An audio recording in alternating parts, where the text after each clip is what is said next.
Volám sa Veronika Bohušová a pracujem ako marketingová manažérka v programe Tvoj Buddy. Program Tvoj Buddy pomáha rásť deťom, ktoré nemôžu vyrastať vo svojej rodine prostredníctvom individuálnych vzťahov s dobrovoľníkmi. Títo dobrovoľníci trávia s jedným konkrétnym dieťaťom dlhodobo, pravidelne a dobrovoľne čas mimo inštitúciu s cieľom vytvoriť si s dieťaťom priateľský vzťah, ktorý je pre tieto deti liečivý. Dnes by som vám chcela predstaviť výnimočnú buddy dobrovoľníčku Alenu Mazánovú z Trnavy. Alena sa buddy dobrovoľníctvu venuje už 11. rok a ich vzťah s Kristínou je naozaj takým našim veľkým dôkazom, že aký vplyv môže mať jeden bezpečný a trpezlivý vzťah na život traumatizovaného človeka. Kika si naozaj toho prežila neskutočne veľa za svoje detstvo. Už ako dvojmesačné bábätko ju premiestnili do detského domova z dôvodu zlých životných podmienok. Vyrastala v profesionálnej rodine najprv v jednej, kde bola vychovávaná v prísnej viere, odkiaľ utekala. Dostala sa naspäť do detského domova, následne bola premiestnená do ďalšej profesionálnej rodiny, kde žila s 22 deťmi.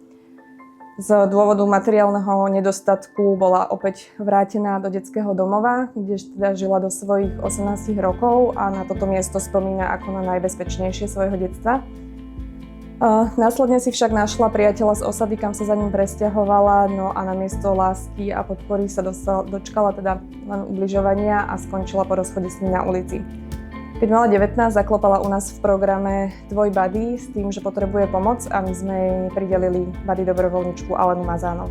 Začiatky ich buddy vzťahu nevyzerali teda vôbec nádejne. Kika naozaj nedôverovala ľuďom, Alenu vnímala len ako nejaký ďalší problém v jej živote a tak prvého pol roka len rušila stretnutia s Alenou. Tá sa však nevzdala a chodila za Kikou do práce, neustále jej písala správy, mala záujem s ňou tráviť čas. Až teda jedného dňa Kika povolila a prijala pozvanie k nej domov a piekli spolu medovníky. Výnimočné na Alene je, myslím, že práve to, že si dokázala získať Kikinu dôveru práve v tom najkritickejšom období, v akom sa dieťa vyrastajúce mimo svojej rodiny môže ocitnúť, a to bola vlastne Kikina situácia, kedy bola na ulici a riešila skutočne existenčné otázky. A myslím si, že aj napriek tomu, že vstúpila Alena do jej života tak viac menej 5 minút po 12, tak sa vďaka Alene Kike podarilo odraziť od dna.